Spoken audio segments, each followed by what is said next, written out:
Hello, I'm Professor Lieu. Welcome to our live stream. Today, I'm going to be showing all of you how to sculpt a face using plastiline clay. If you would like to grow as an artist and you can't afford an art class, we've got everything you need here at Art Prof: critiques, tutorials, and professional development. What I'm going to show you guys how to do first is how to get your clay ready because what I'm using today, this is a clay by a company called, I think it's Van Aken, and it's oil-based clay. It's called plastiline. And by the way, if you guys want specifics on the supplies that I'm using today, just go down to the video description below. You guys will see I have all of the art supply links down there if you guys want to check those out. But the nice thing about this clay is that because it's oil-based, it never dries out. So if you have a home studio and you want the flexibility of never worrying, oh, is this going to dry out? Is it going to crack? This is a really good beginner's clay if you guys don't have a lot of experience. Lots of professionals use it too. I mean, this is not just limited to beginners. I use it all the time. So oftentimes I have just random pieces of clay and they're big and they're hard. This is a gigantic pain to work with. Like, I can't really do anything with this. So let me show you guys how to warm up the clay. This is awesome. If you guys don't have a hair dryer, you need to get one because I use my hair dryer more for sculpting than I do to dry my hair. But what you do, you just take the clay, you take the hair dryer, and you put it on top like this.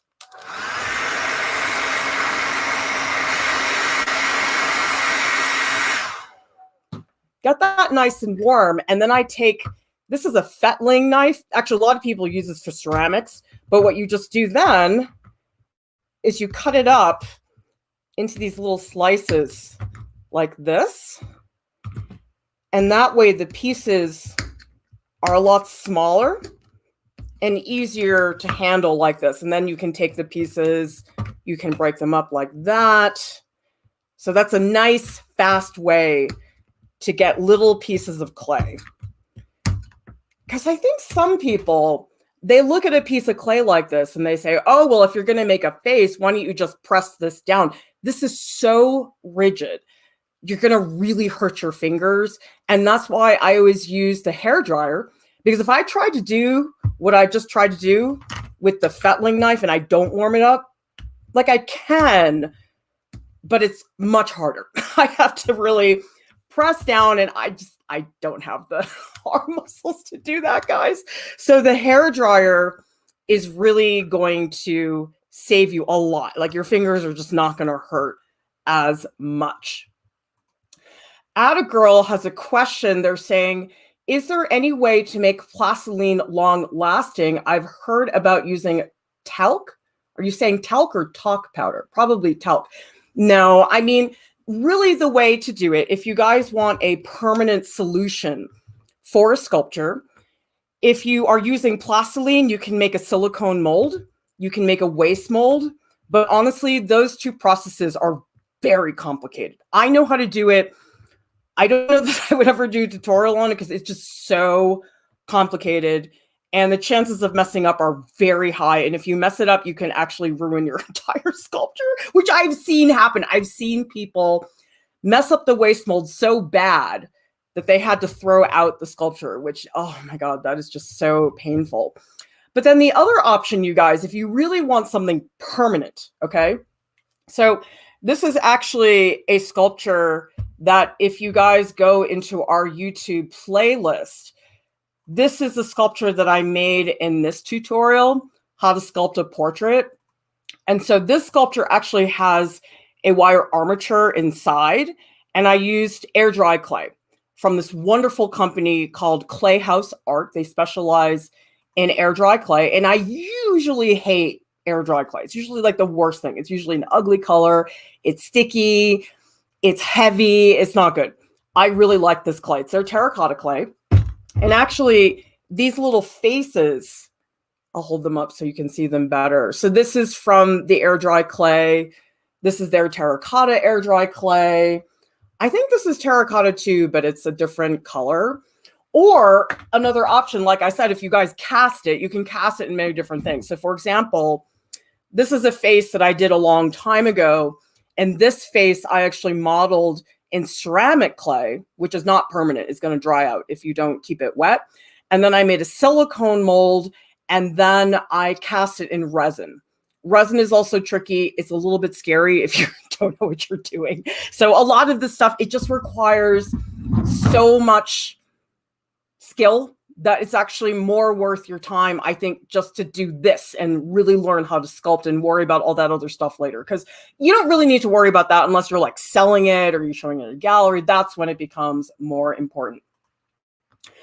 Vanessa says, I took my plastiline out of the packaging. It's pretty soft. I could easily break it into pieces. I wonder if it's the weather. It's probably that, but also there's so many different kinds of plastiline out there, and some of it is really bad. A lot of the plastiline I don't like. It's like really, really sticky, and I don't like that. It feels gross on my hands. This is sticky, but it's not that sticky.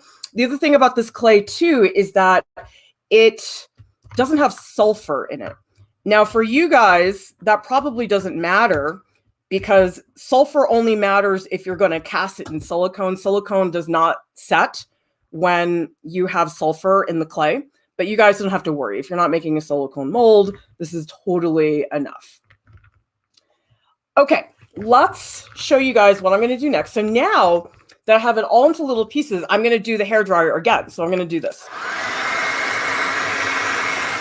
Of course, it's flying all over the place. Let me get a bigger pile. I need to make a bigger mess. Okay, here we go.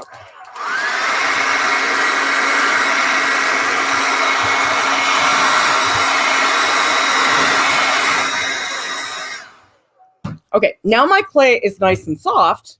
And so now I can go in and just press. Oh, that feels good. Because if I tried to do this without the hairdryer, oh my God, it would take 3 times longer and my hands would hurt a lot. And actually, you know what I really like doing, which I never do because I'm too lazy, is I actually had a sculpture teacher who used to do this. She used to tell us that the best way to prepare your clay was actually to make little noodles like this.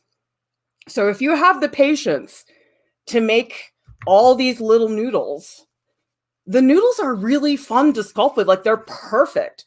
I'll just make a few because usually I'm too lazy to make the noodles.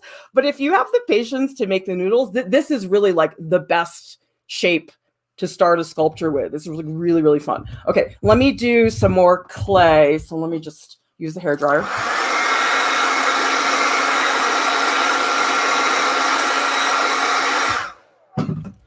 I mean, if you guys want to walk on the wild side, I used to have a heater in my office and I used to put the plastiline on the heater. I don't think that's very safe, but it heated the clay up so fast and it was awesome. So whatever you guys can do without like burning down your house, I think would be a good recommendation. And you guys will notice also I'm using a piece of plywood. You can use whatever wood you want, just some kind of base. And the other nice thing about the plastiline is that it's so sticky that I don't have to put an armature. Like, it's just stuck. Like, if I do this, it's not going anywhere. That's really fun. Okay, what I'm going to do now is I'm going to zoom in so you guys can see better what I'm doing. Okay, that's better. Let me just check the autofocus. All right. Okay.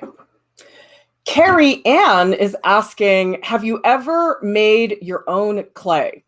I made Play-Doh. I don't know if that counts, but no, I have never really done that before. And here's a comment from Seven Angelic who says, my hands are already terracotta colored. You know what's very funny about terracotta clay, though, is that I had a teacher in graduate school and he wouldn't let us use terracotta clay. And I was like, but it's so nice. I really like the I love terracotta clay. I think it's gorgeous. And he said, he's like, it looks too good. And so he wanted us to use uglier colored clay so that we could see the form more clearly and not feel that we were relying on the prettiness of the terracotta to make it look better. Atta Girl is asking, will we be doing relief or full figure? We're just going to do relief today because honestly, full figure gets very complicated because then you have to have an armature. Otherwise, you can only do like a lying down figure. But if you guys want to see that process, we do have this tutorial on figure sculpture where I do demonstrate from beginning to end how to create a wire armature. So if you guys want to check that out later, you can take a look. W315 is asking, are you going to put down all the clay and start subtracting? Or is this the bottom layer and you'll be adding? It's both. I really like subtracting a lot with clay. And I do think for plastiline, your tools are very important because your hands can only go so far, especially if you're sculpting this small. It can be very challenging if you're just relying on your hands. I'm going to zoom in a little more so you guys can really see the form. Okay. I am using the two reference photos on the left-hand side, and you can see what I just did. I didn't even look at the photos. I just built a mass just so I have something to work with, because it's easier, I think, to make the mass too big and then shave back than to have to constantly add. That's my approach. I mean, some other people here, you guys might feel more comfortable just adding, but I love the subtractive part. And plastiline is so good for that because the plastiline, it's fairly rigid clay. And so it's much, much easier to do that. Okay, so what I'm going to do first, I have all these different tools, okay?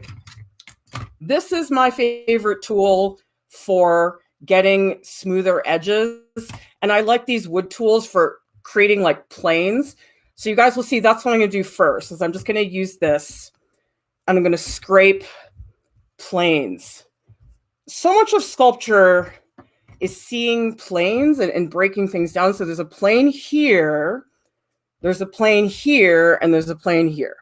Okay, you can see it's so nice to do. Oh my God, guys, I have not sculpted in so, like, I can't remember the last time I sculpted. It's been that long.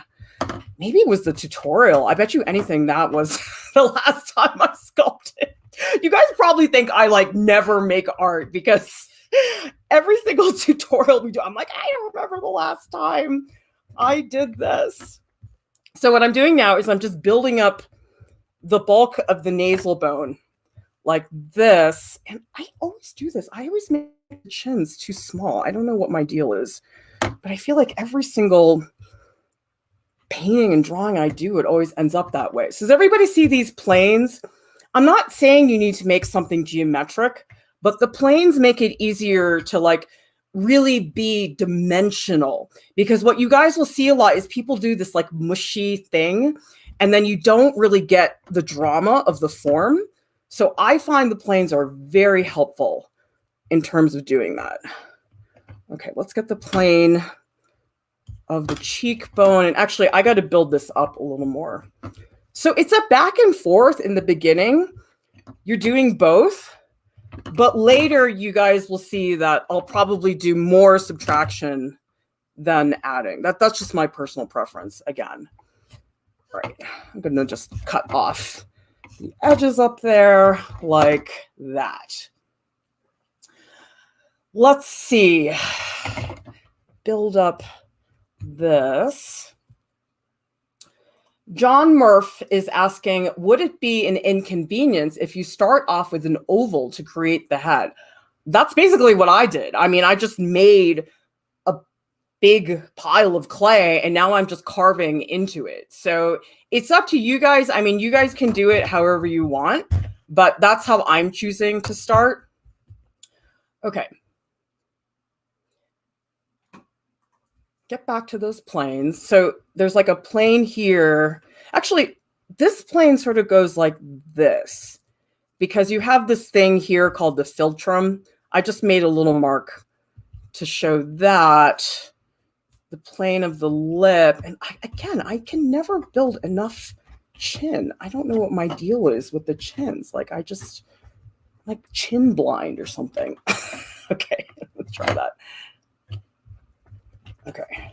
This is so fun, you guys. I'm so excited to do sculpture. Like I never thought I would do like live sculpture, but this is like, actually, this is easier to set up than the paint-alongs. The paint-alongs take forever for me to set up, like getting all the tools, and it's a ton of work. This was really easy. I just sort of grabbed my supplies. So I don't know why I never thought about this sooner, but I don't know. I'm having fun. This is really cool. Okay. Building up more cheekbones. So you guys always hear me talk about with drawing about how you have to really think about things from a sculptural point of view. Do you guys see how this, what I'm doing right now, it actually really does look a lot like the beginning of a drawing because everything's vague.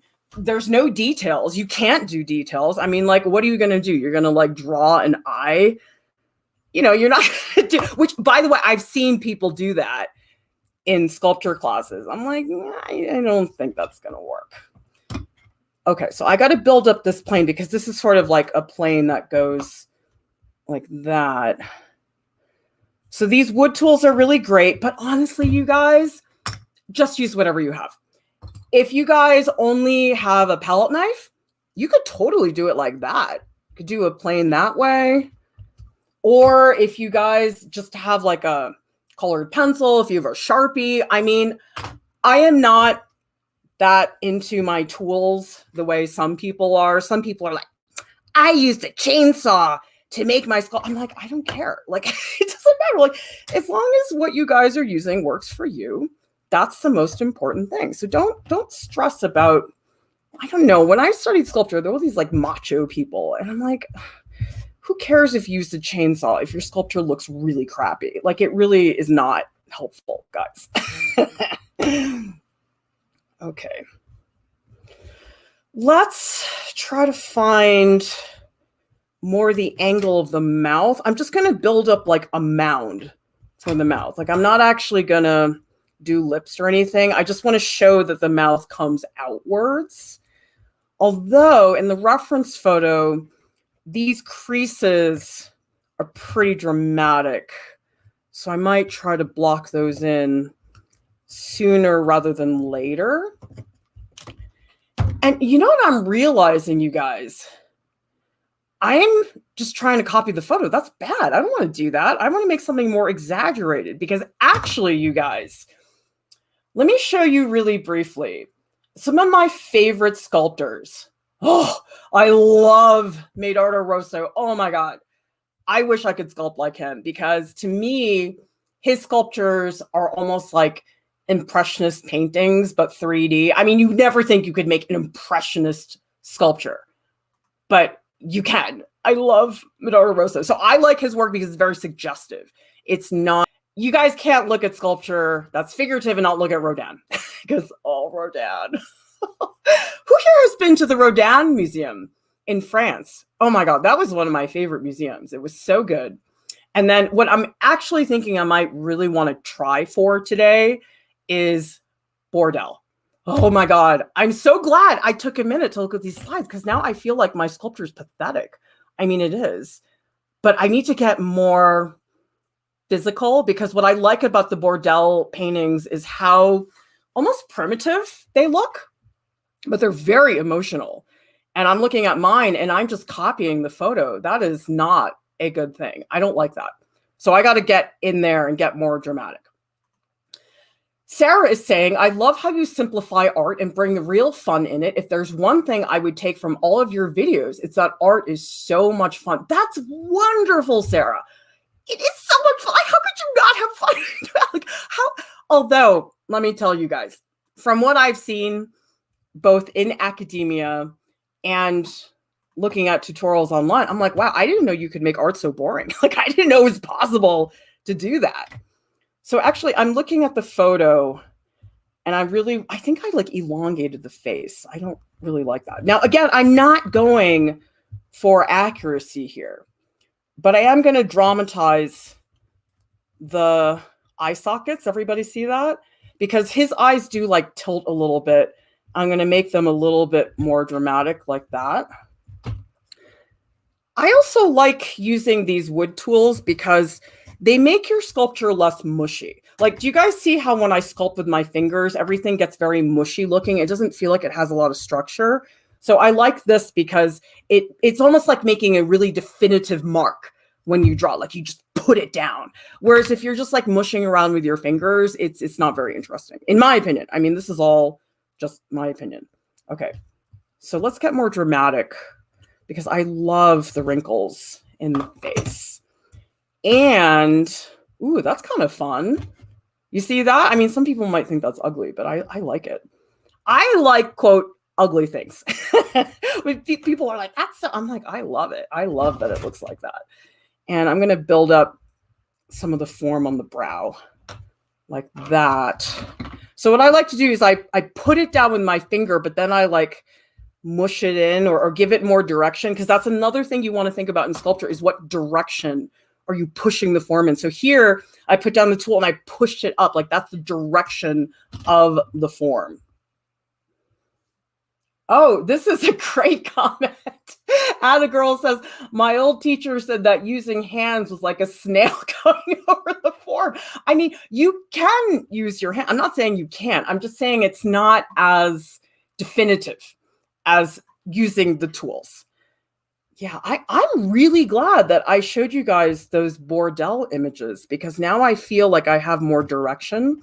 So you guys can do that. Like if there's a certain artist and you're trying to channel their work, that's really helpful.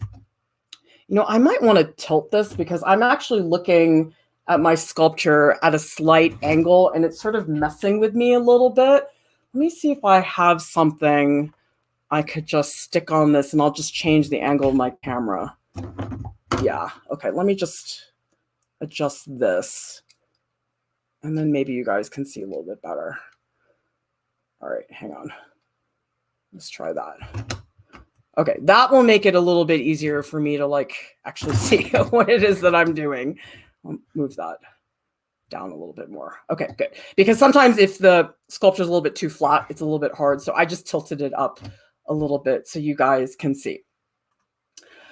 Gergana is asking, is there any alternative to these tools? Something from around the house? Sure. I mean, guys, honestly, one of my favorite tools is a butter knife. A butter knife is great. So if you don't have one of these wood tools, just get a butter knife. It's fabulous. Or those of you guys who are painters, you can use a palette knife for this. Like just take the palette knife and do that. I mean, it's not perfect because it's a little bit flimsy, but anything you guys want, if you want to use like the back of a brush and you want to do that. Oh, actually that works better. Okay. If you guys are at home, the back of a brush is better than a palette knife. Yeah, that works a lot better. Yeah, see, that's just as good. Yeah, just try it like that. Let me just take a minute. I'm just going to tape down my board so it doesn't shift, because a lot of this gets very physical. And so if I have a board that's shifting around, it's a little bit of a pain in the butt. So let me just take a minute and do that. Just put a little bit of tape down there. And that way I'll ensure that it's not going to wiggle so much. And maybe one more piece on the back. Okay. Let me just move that wrong way. There we go. Tiago says, can you tell us about the importance of bony landmarks in sculptures? They're so important. I mean, does everybody see here, zygomatic arch? You can't sculpt a face if you don't have a zygomatic arch. And also the jawbone, all of these things are very, very important. Let me just flip this. Oh, I think I need to flip it like that. Sorry, I should have changed the angle earlier, but this will be better. Okay, let me just move this down a little bit more. And you guys can see a little bit better. Okay, there we go. That's a much better angle than what I had before. But what I would recommend, Tiago, if you really want to know about landmarks, watch my video in the anatomy series about heads. And I go over all that stuff. I go over the muscles. So just go into our YouTube playlists And you guys will see there's a playlist called Anatomy for Artists, and you guys can check that out. All right, let's get, I still don't think I'm exaggerating enough.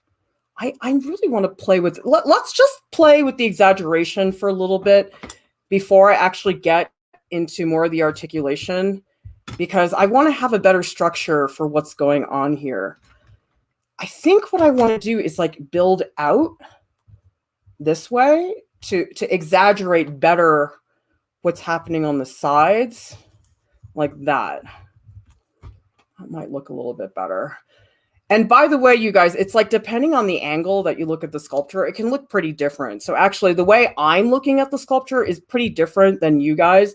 So what I'll do later is I'll put in the Discord several views so you guys can see better what this actually looks like. That's the problem with 3D. It's like depending on the lighting, depending on so many factors, you can get a really different impression of what's going on in a sculpture.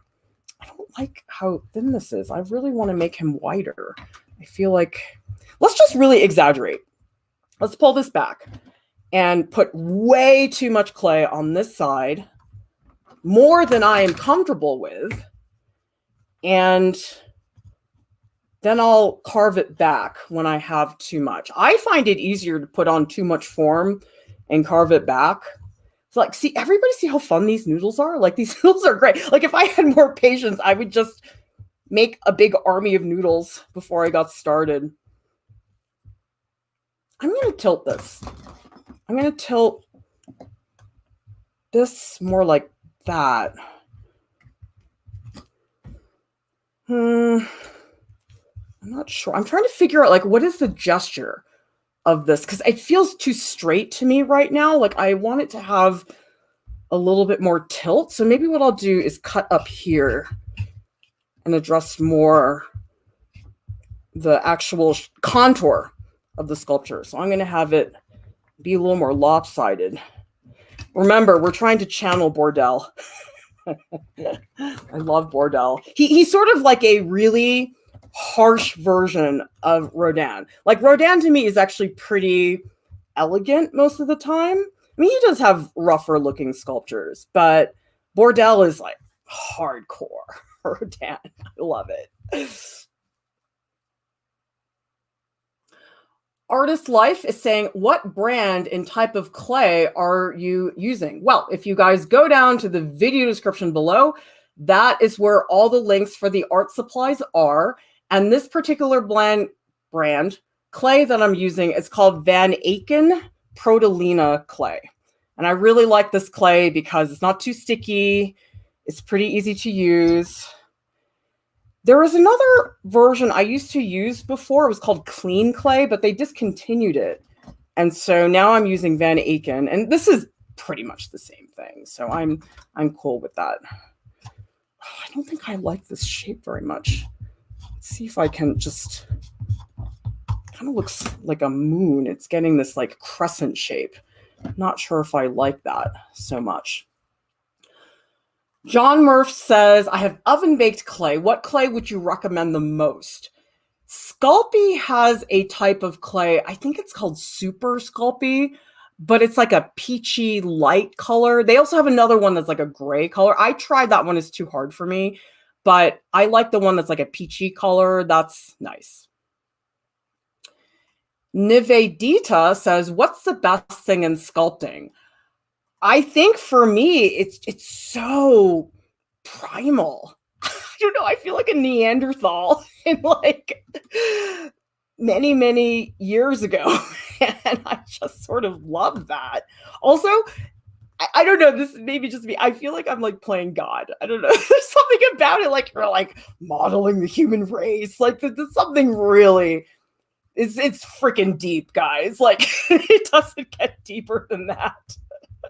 I love that about sculpture. It's the most like the most primitive art form you can think about. I mean, I guess you could say that about drawing. They're like cave paintings and stuff like that. But yeah, I don't know. I love that part of it. I don't know if I like that gesture. I'm going to leave it alone for now and try to get the forms a little bit better. And then maybe I'll come back to that gesture stuff later on. Okay, we need to bulk up this section up here in the middle. And I want to be careful. Does everybody see, like, this is way too dramatic. I mean, form is hard because sometimes you want it to be dramatic, and then other times it needs to be more subtle. Like, I think actually subtle shifts in form are much harder to do. Like, for a lot of people, the easier part is like really dramatic things like this. It's very clear cut, but it's like those transitions that I think get a lot harder to do. Okay, so there are my eye sockets. I feel like this looks like one of those like drama tragedy mask things. I don't know. I'm just going to put in some form for the shape of the eyes.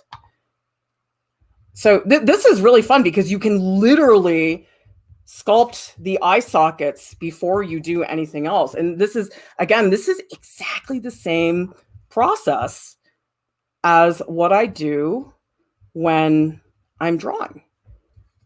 So those of you guys who want to work on your anatomy, this is actually a really good exercise for that.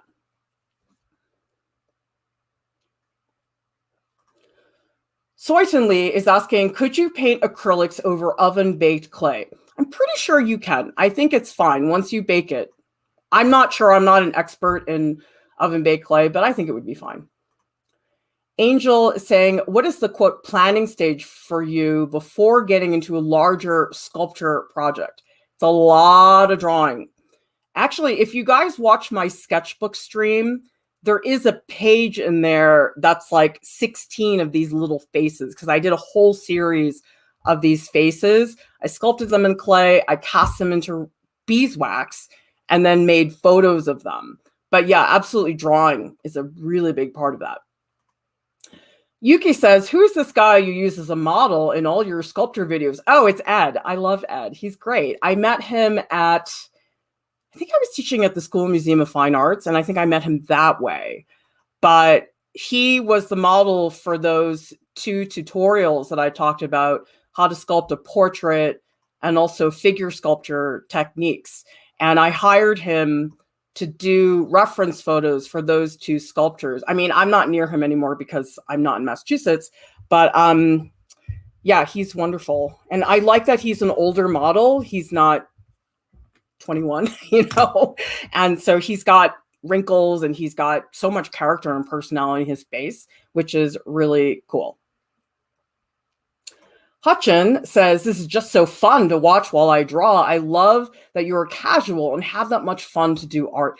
Guys, why does it have to be so serious all the time? Why?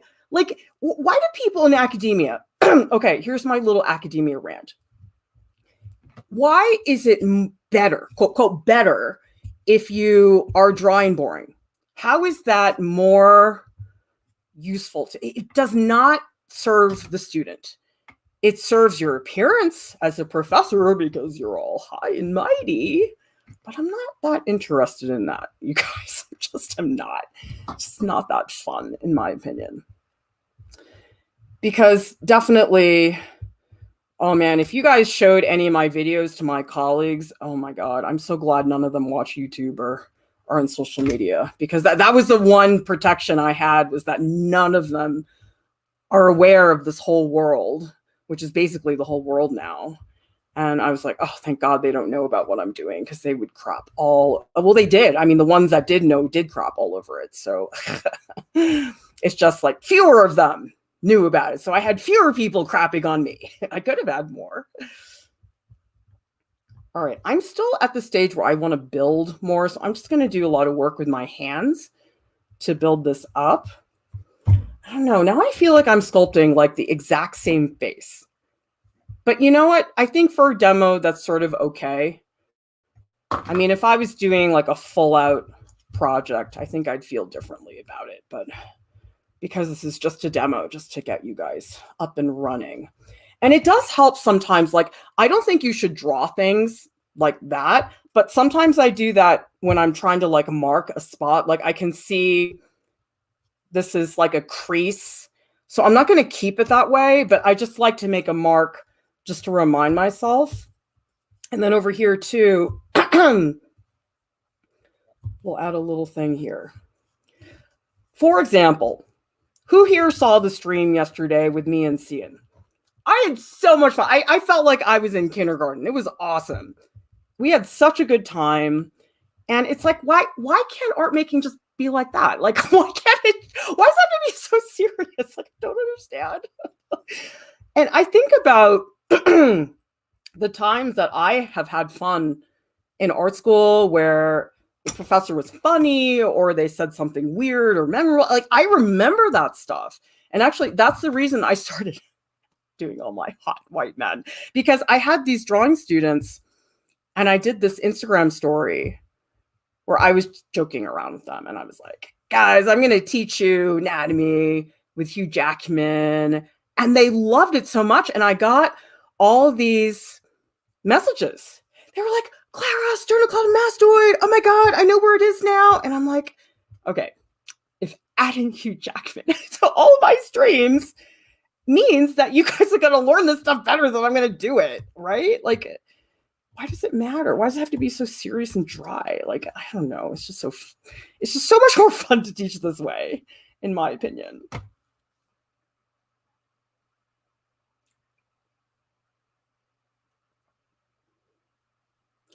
Vanessa says, my clay is, quote, melting as it gets warmer when I handle it. There is such a thing as when it gets so mushy. So what I would recommend, Vanessa, if you're feeling like it's too mushy, use your tools more. You're probably doing too much with your hands. And when the clay's that soft, you can't control it. So if you guys want to be more of a control freak, use the tools. The tools are going to give you the structure. I find with my hands, everything is just so mushy and out of control.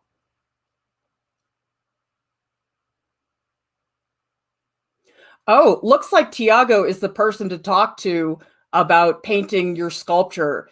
Tiago says you have to wash your sculpture with soap before using acrylic. The baking process can leave oil residues that won't work with the paint. Fabulous. You guys have questions about that? Talk to Tiago because I don't know any of that stuff. So that's great.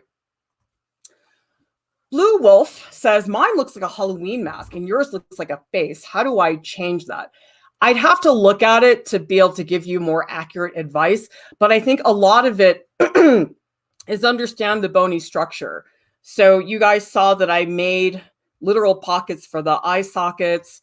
I have the plane of the zygomatic arch. So much of this is in the bone structure. Not a lot of it is in the actual features. So I'll look at it later, Blue Wolf, post it in the Discord and I'll be able to give you more specific advice.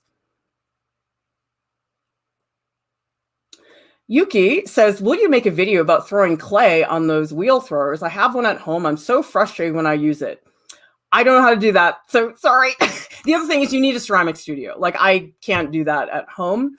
And a lot of people who watch can't do it at home as well. So what I would recommend is if you want to do wheel throwing, find a local arts organization and take a class. You need to have a full out ceramic studio. Because the other thing is if you throw something with ceramic clay, you can't do anything with it unless it gets fired in a kiln. And that's a gigantic pain in the butt. If you don't have a kiln, you got to take it to the organization, at which point you might as well have just taken a class there. So that would be my recommendation.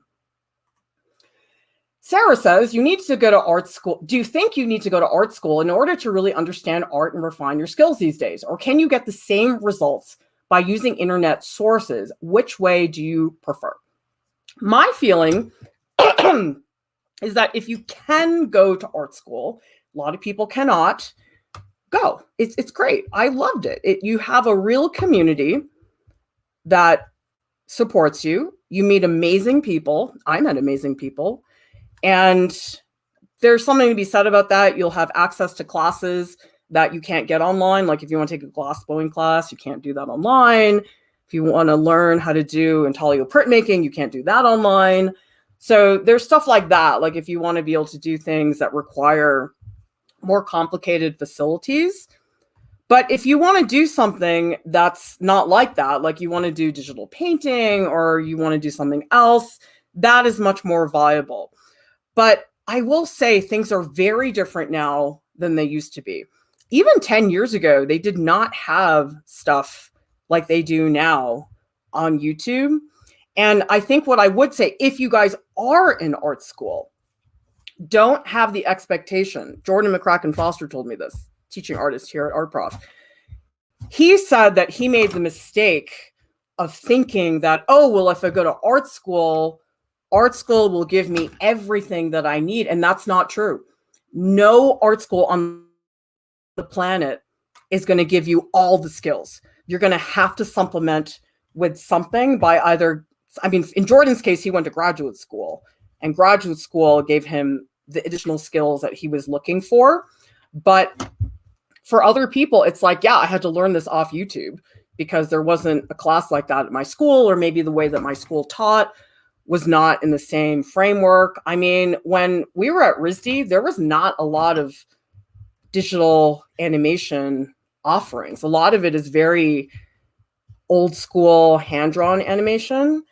And so like RISD is good for that. But if you want to do like industry animation, it's not a good school for that. Like, I think sometimes the assumption is, oh, well, this school has such a great reputation. It's number one. It's like, yeah, but does it have the right program for you? Like the Cal Arts animation program is really different than RISD. And they have a totally different approach. The work that comes out of there is so, so different. So yeah, I would say that it depends. That's my answer to everything. Like, just, it depends on what you want. And obviously for some people, paying $70,000 a year in the US is not viable. Most people cannot do that. Okay, I'm trying to get more planes in here. Actually, you know what I'm doing? I'm just sort of widening the face. I sort of like these little jowls that are coming off the side. Those are kind of fun. I'm going to build those up a little bit more.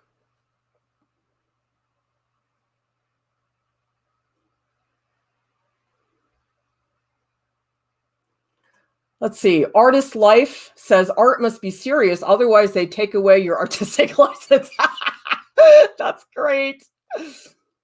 Damini is saying, what is art, the skill or the creativity?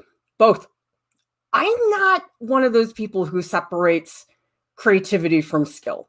I know some people will say things like, oh, well, I want to get better at painting before I start to think about what I want to paint. I think that's a big mistake. I think that you should do both, harness and learn both at the same time, because what ends up happening is you get these people who have amazing skill. People paint way better than I paint, and they have really cliche or ideas that are just not very interesting. And then it's sort of embarrassing because it's like, well, you can paint so well, but why does it matter if you got nothing to say? I mean, to me, that's the difference between an artist and a plumber, is that a plumber is there to fix your sink. They're not there to say something. I mean, they might talk to you about your pipes, but they're not there to make a statement about certain things, right? Okay, more planes. Everybody see this? That plane is very important. And I'm going to go back and I'm going to put the planes back in because I have the planes.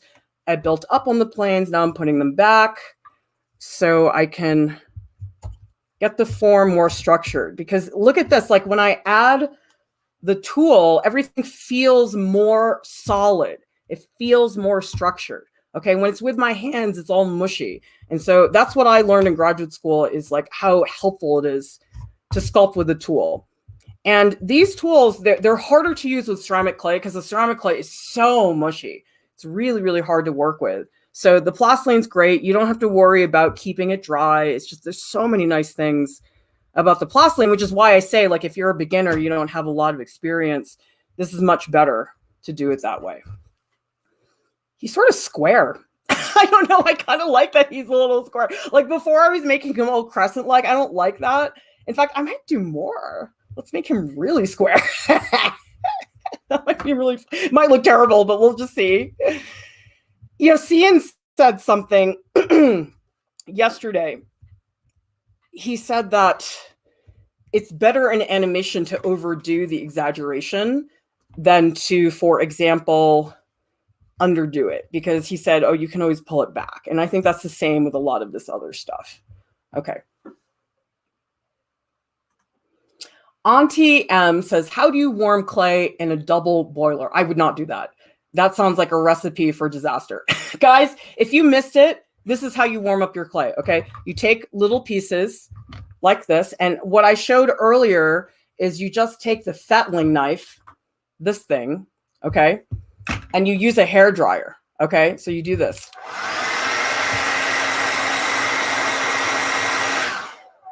And then you take the fettling knife and you cut little pieces like that. And then you take the hair dryer again and do this.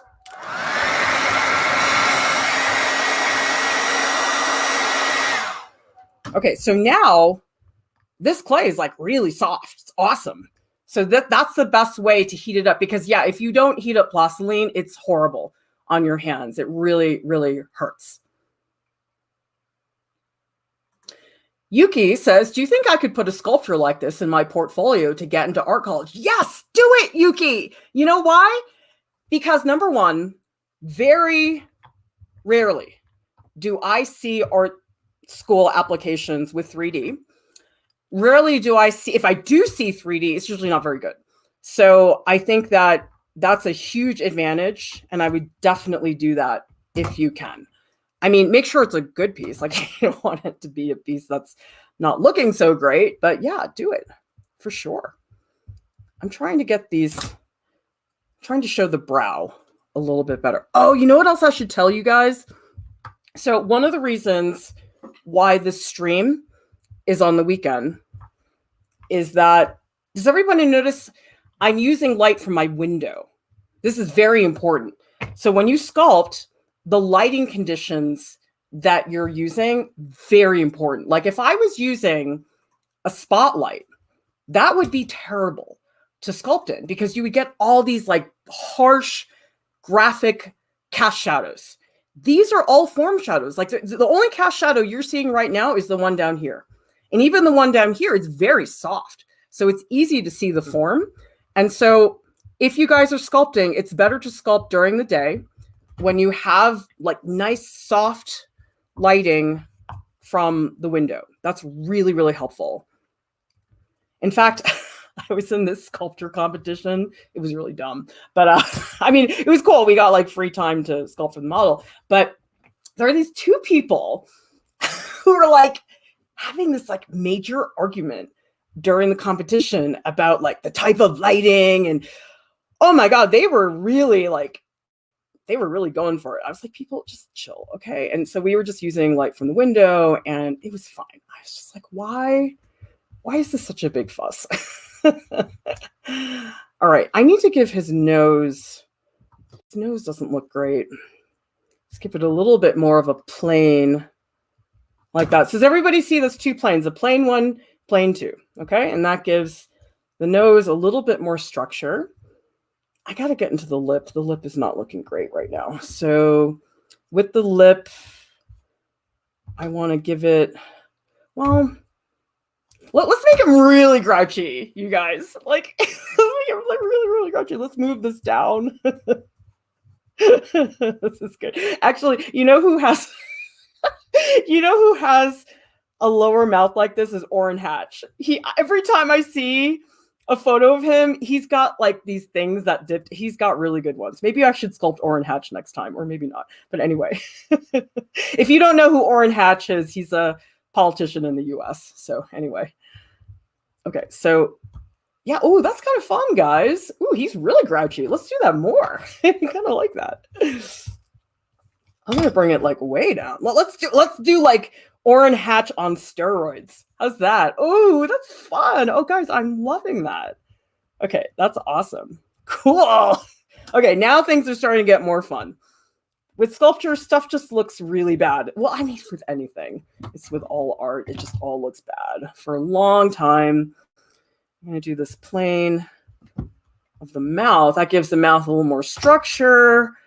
Let me build up the chin a little bit more. So does everybody see these two planes? There's a plane here, and there's a plane here. And so you can see by putting that in, it just makes it more sculptural. Oh, I've missed sculpting. Like, I can't remember how long it's been since I've done this. It's just been so long. I guess we're going to have more sculpt-alongs.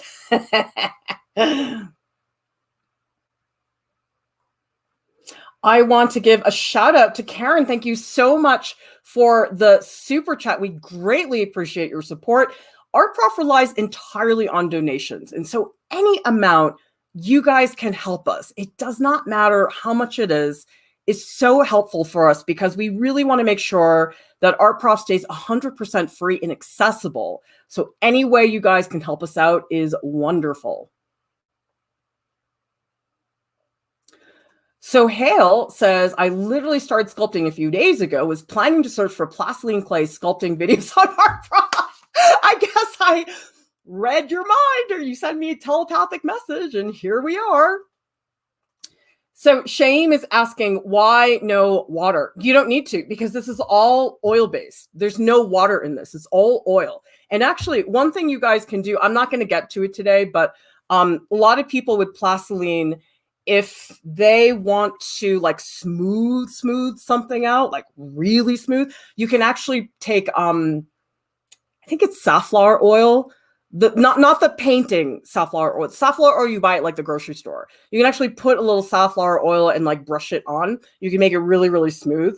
I don't really like smooth sculpture, so it's not really my cup of tea. But if you guys want to make something smooth, I mean, I'm sure you guys can find people on YouTube who do like ultra smooth, like really realistic looking sculpture. I'm not into that. I'm a little bit more, if you guys missed this, I'm a little bit more of a wannabe Medardo Rosso type Bordel. I like the texture and the grittiness. That's just my thing. I mean, I'm like that with drawing as well. Shaim is asking, have you used monster clay before? I have not. I've never used that. So sorry. I have no idea what that is. Jaco says, how do you feel about people saying, quote, accuracy is the most important thing when sculpting a portrait? By people, I mean my former art teacher. I think that's not important. It's not important to me. I mean, here's the thing, you guys. I don't think that's wrong, okay? If that's how you want to approach sculpture, great. Eat your heart out. That's fine, okay? If accuracy is important to you, go ahead, okay? It's not important to me because my feeling is that there's so much technology that can do a much better job. Like, you guys would not believe what they can 3D scan now. It's insane. I mean, I was at the dentist and they were like making this retainer for me and they were like, oh, well, we're going to 3D scan. I was like, what? They're like, yeah, we're going to 3D scan your mouth and then we're going to send it off and have the retainer. I was like, what? Like, that just like blew my mind. And it's like, it was so accurate. Like, that just is crazy. And then, you know, with drawing and painting, just take a photo. It's way faster. I don't think it's fun because to me, accuracy is not fun. I feel that I don't have a voice and then I'm just replicating. I'm just copying. Copying to me is not sculpting. I mean, if you work at Madame Tussauds Wax Museum and you're sculpting Benedict Cumberbatch, which, by the way, I found a photo of somebody's sculpt. I'm like, dude, I'm in the wrong profession. I should have worked at Madame Tussauds so I could sculpt Benedict. I wonder if Hugh Jackman is in Madame Tussauds. I don't know. Maybe somebody should look that up for me. But anyway, if you're at Madame Tussauds, then yeah, I mean, accuracy is important. If it doesn't look like Benedict, that would be really sad. That would be a real tragedy. But for something like this, where you're just sculpting your thing, it's not important. I don't think it is. That's my opinion, okay? Guys, take everything I say with a grain of salt, okay? You don't have to agree with everything I say. You just have to figure out what works for you, okay? What works for me may not work for you, and that's fine. It really is fine, okay? All right. I'm just cutting a little indentation here so we can get a little bit more of that eye. I'm going to make it like really droopy like that. Like, everybody see my reference photo? Like, I'm definitely looking at it. I'm looking at the forms, but it's not like the photo. That's where it's fun for me. Like, if somebody said to me, copy this, I'd be like, see ya. I'm going to go watch X-Men all afternoon. By the way, that sounds like a good plan. I didn't watch any Hot White Man movie for the past 2 nights. I need to fix that. I was so busy getting ready for things. Like, so this is really fun, guys. tomorrow, Deepti and I are going to do a stream that is an animation curriculum for self-taught artists. You guys are not going to want to miss that stream. It's really fun. I mean, I learned a lot just putting the slides together. Like, that was really fun. Okay, does everybody see this tool? I like this tool because it's a little bendy. Does everybody see that? Now, this is not like that. It's totally rigid. And so this is good when you want to like push. Like, this is like a snow plow tool. Like, you're just pushing it across. This is a little bit different because it's like you're pushing, but there's a little bit of like a bounce to it. And so it's not quite as aggressive. And so sometimes I like this tool a lot when I want to make a mark, but I don't want the mark, ooh, there's crap on this. I don't want to make a mark that's so severe that it messes up everything else. Also, oh, geez, why do I have this paint on it? Make sure you guys have clean sculpture tools. I mean, none of my stuff is clean. Everything's a mess. All right. So what this is doing is just giving me the chance to make that surface a little bit more. So like with this tool, it's more like a press than it is a push. It's a very different surface. Okay. That's cooler. Girl says, one of my art teachers got us to make our own tools. She said that the tool had, quote, made, and that we shouldn't follow the form of the wood. If you follow the form of the branch, it gets really curvy.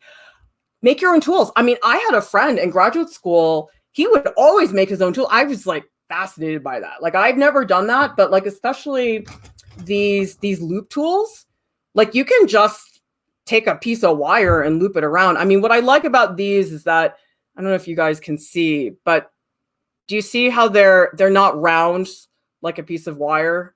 So I like these for that reason, because when you go in and do this, I mean, that feels really good. There's different ones, like this one's actually made for ceramics, or you can get ones that are different shapes.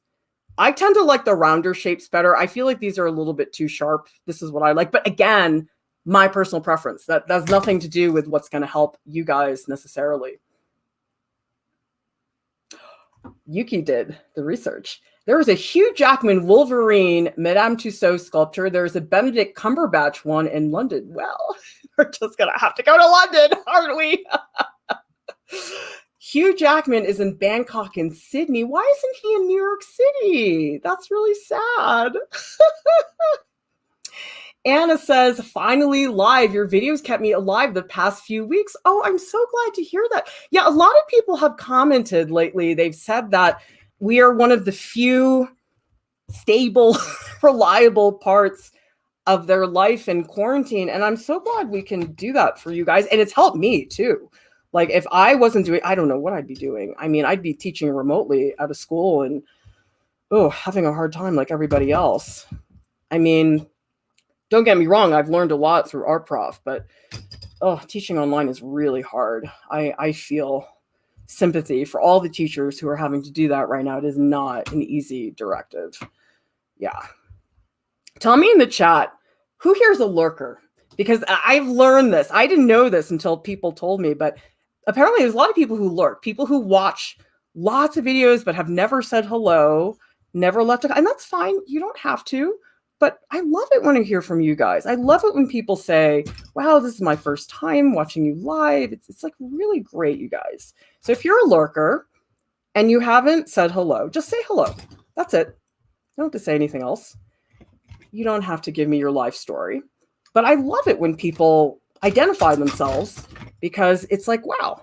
So sometimes like it's so weird with Art Prof. So sometimes I'm like, oh man, we're like doing really well and all these people know about us and this is cool, right? And other times I'm like, I think I'm putting it out there. I think like, because there are so many people that watch things but don't actually write comments, and so you just never know. But I mean, I guess we're big enough now that we do get a lot of comments, but still it's like there's a lot of people who benefit from our stuff who I've never heard from before.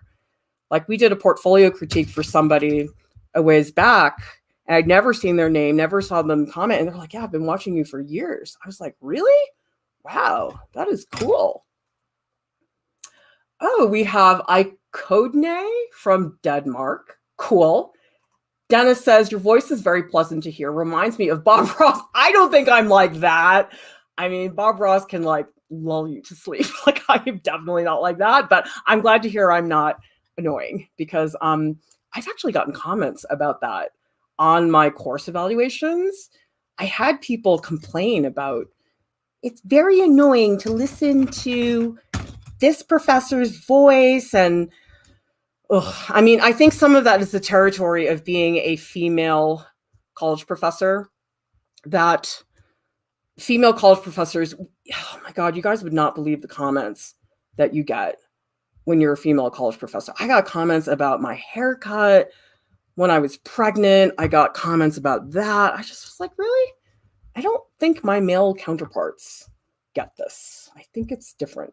Okay, I'm trying to cut this down because I don't like how severe this is. So I'm just making this. So I'm thinking about height. So you see, this one's higher, this one's lower. I know you guys can't really see, but for me, I'm pushing this down so it's not so much the same, because what I'm trying to do is create more difference in terms of the height. Because sometimes when you're doing relief sculpture, you forget that like you don't want everything at the same height. I mean, it depends. Sometimes there's like relief sculpture where it's like flat like a pancake. Mine's not really like that. Mine's more 3D. But what I'm trying to do here is just carve this down so the height's more different than it is on the other side.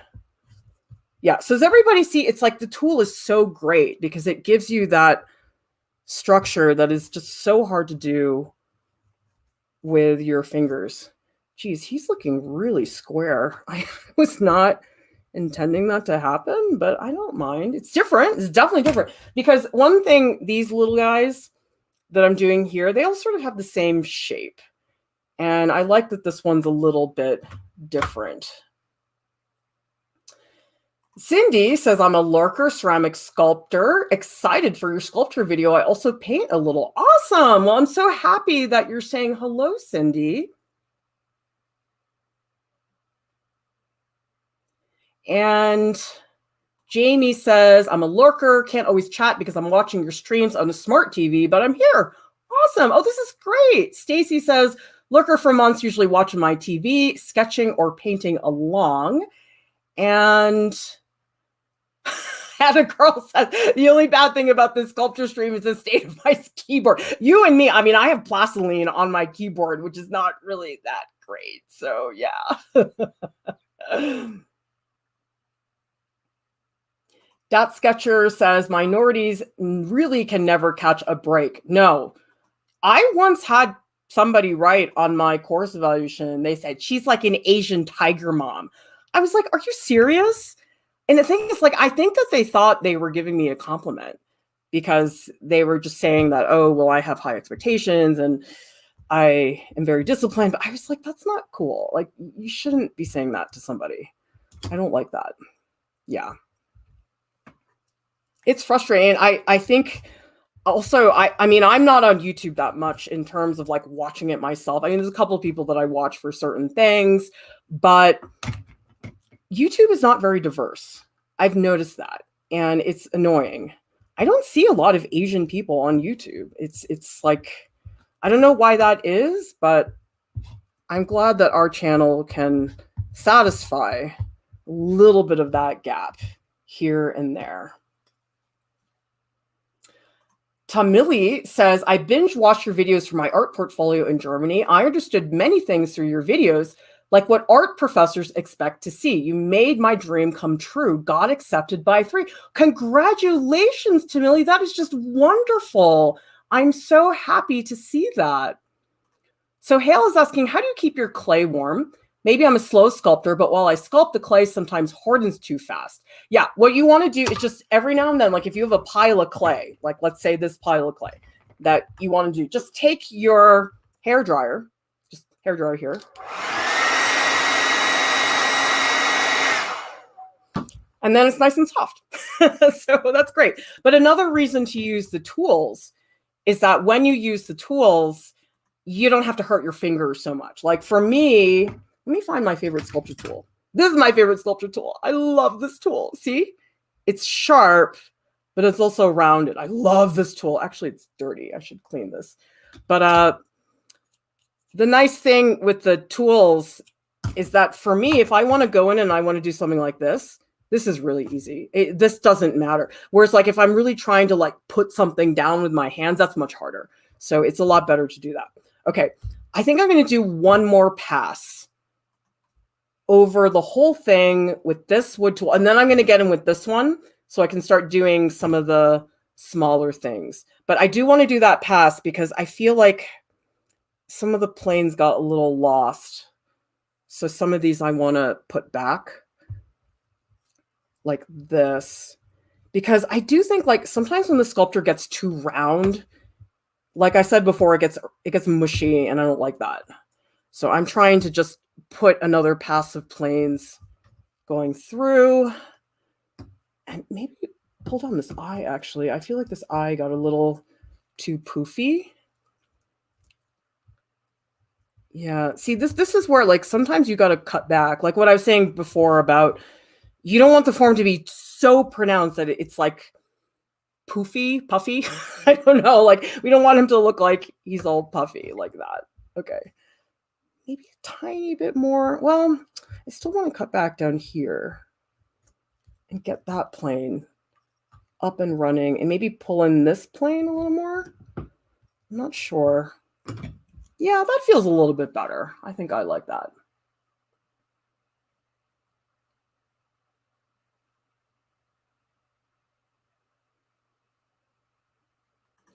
That Sketcher says, I personally wouldn't say you're Bob Ross. I am not.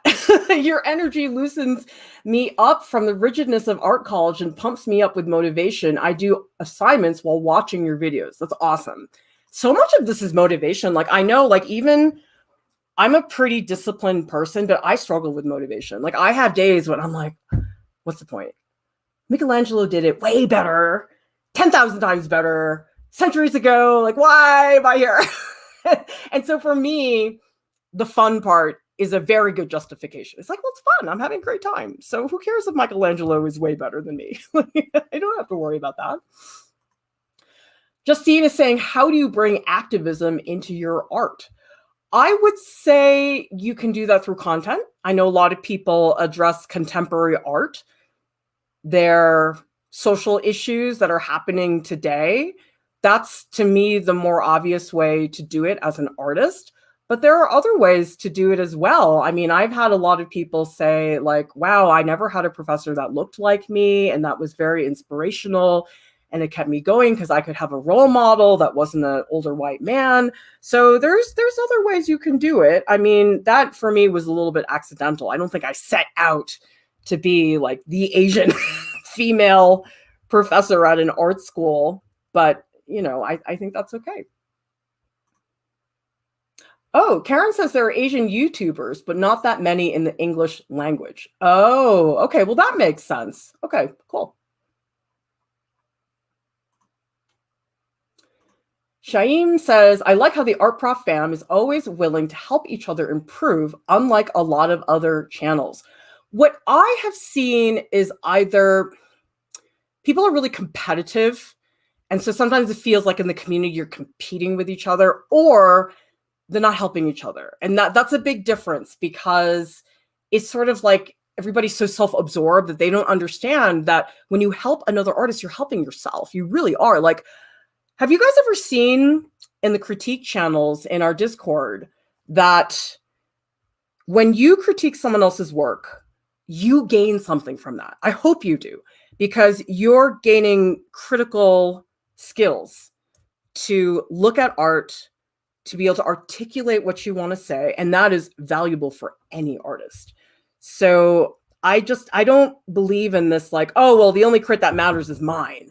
But that's not true, because here's the thing.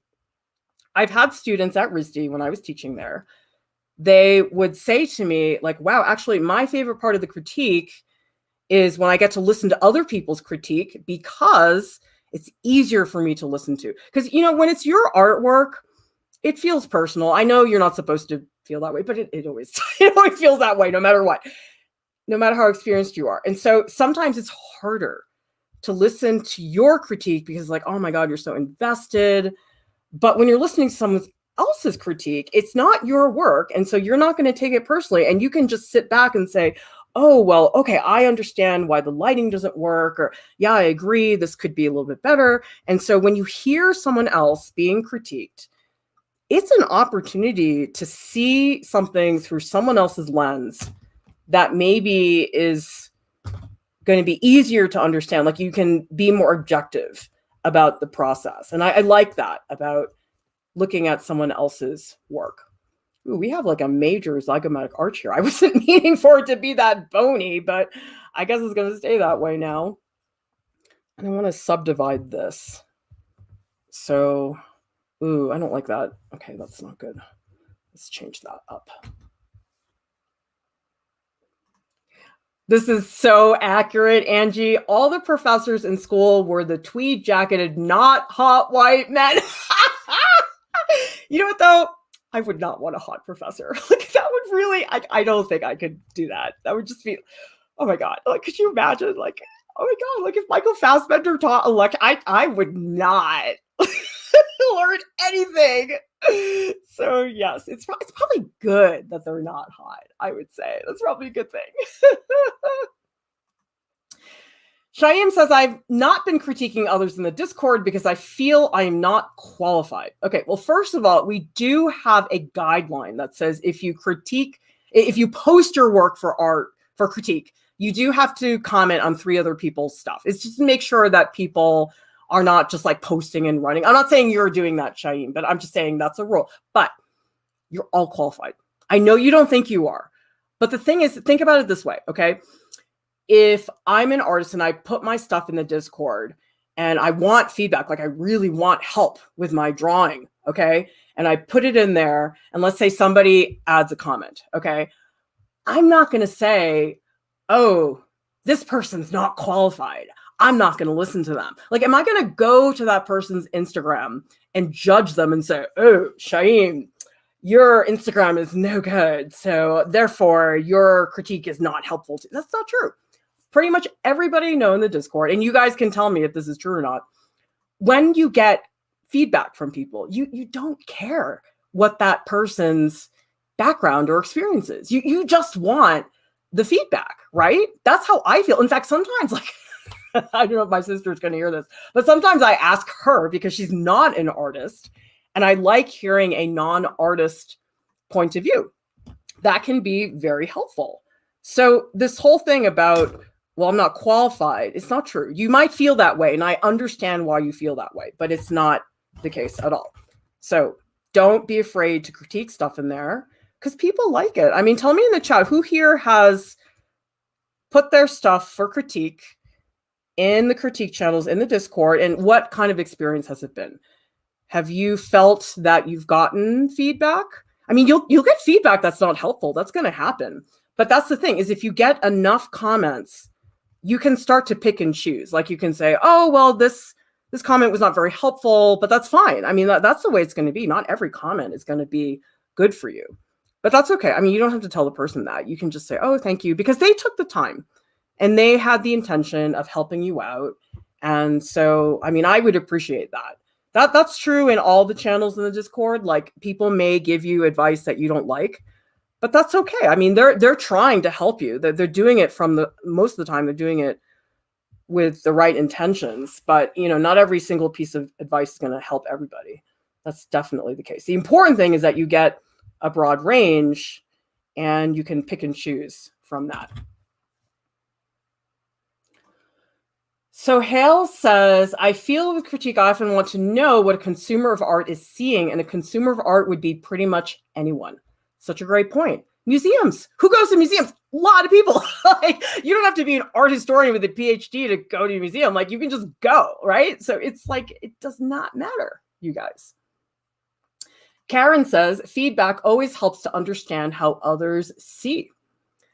Stacy says, I haven't posted anything in the Discord. I just recently started posting on my Instagram, so I just hope people wouldn't judge by my lack of body of work. Stacy, I don't think a lot of people check people's Instagrams when they get a critique, especially because in Discord, you can't find the person's Instagram unless they give it to you or unless you've seen it in another channel. Like usually in Discord, you just see, oh, their name is Stacy and they're a lifelong learner. Like that's sort of all you can see. So yeah, I wouldn't worry about that. Yeah, like Basil says, I put my work in the critique chat. It really helped me improve the piece in the second iteration. Yeah. Dat Sketcher says, I feel skill isn't too important when critiquing, as a lot of non-artists will be looking at your work too. Be interesting to hear their perspective as long as they're not being high and mighty. Oh yeah, I mean, you should be polite for sure. Like you shouldn't be a jerk when you critique, but yeah, that is true. Yuki says, I did once put my stuff in the 3D channel. Moderator told me I first have to critique 3 other artworks before I post something myself. I felt so embarrassed because I forgot. That's okay. Don't worry about it. I mean, I think that we know that there's new members all the time, and all the rules are not so visible all the time. I mean, usually when you join the Discord, we tell people go check the FAQ channel and to ask questions if you have any. So yes, I mean, the moderators are aware that they have to remind people, but don't worry about it. I mean, we're not there to like call you out, you know, we're not going to fail you or anything like that. Yeah.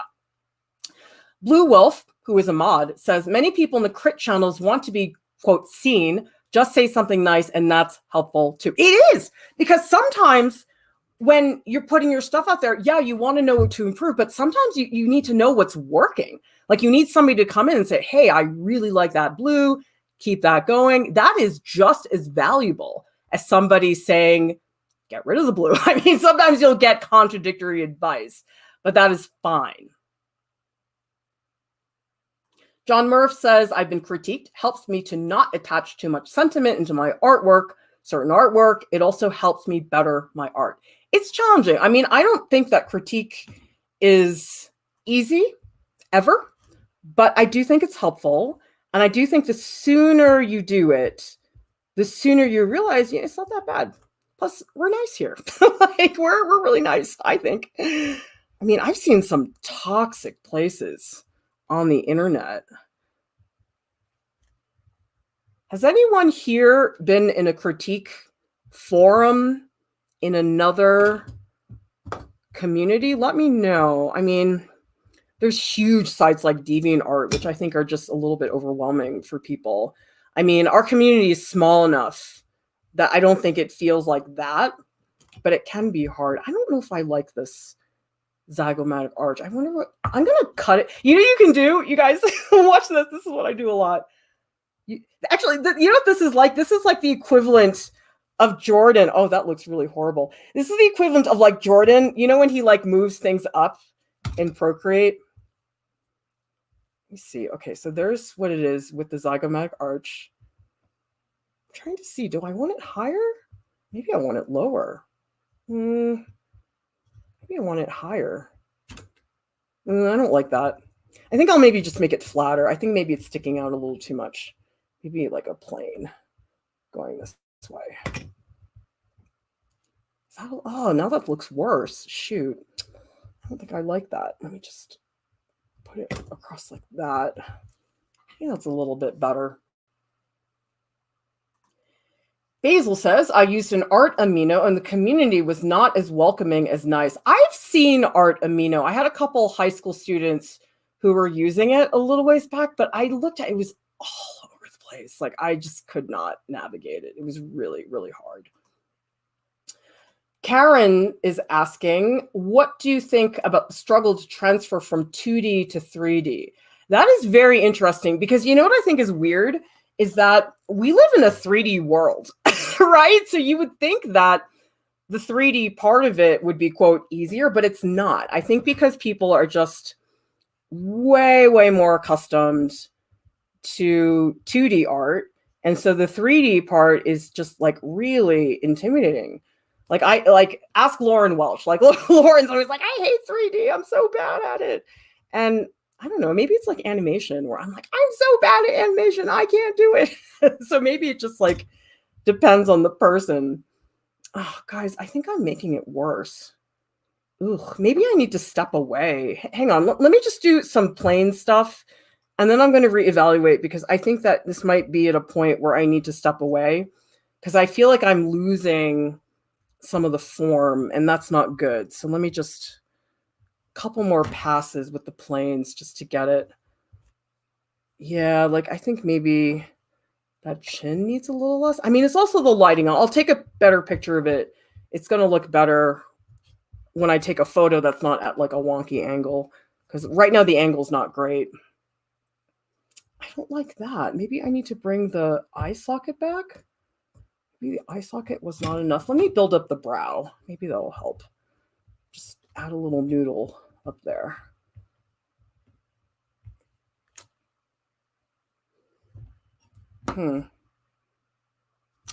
Maybe more like here. Yeah, I feel like, I don't know. It's getting to the point where it all kind of looks the same and it's hard to evaluate what's going on. I feel like I destroyed that eye. It had a much better sense of form before. Maybe that brings it back. I don't know. C. Cantrell says, for me to transfer to 3D thinking, I focused on basics like form, light, and shadow, even line, but all of this from all sides. It's tricky. I mean, sometimes I think a relief sculpture like this is sort of a nice option because it's like flatter. You don't have to deal with like this sculpture that I showed you guys earlier. Like this is full out 3D sculpture. So this is like way, way harder for, let me zoom out so you guys can see a little bit better. Yeah, so like this one, definitely, it's more intimidating for a lot of people to see that. So sometimes the relief sculpture is just a better option because people don't feel like they have to do as much with the 3D stuff. All right, guys, please join me in the Art Prof Discord. I will be hanging out in the Art Alongs channel. The Discord invite link is in the YouTube video description below. Subscribe to our YouTube channel so you guys can continue to grow and develop as an artist. And remember, I want to say a big thank you to our top Patreon supporters. Thank you guys so much. All of you guys who have joined recently from the raffle. We've had a lot of people join since the raffle, actually. And I'm so proud that we have a second slide, you guys. This is so cool. We've never had a second slide before. But those people are very lonely. I think we need to fill up that second slide. So anyway, you guys, thank you so much. I'll see you next time. Bye.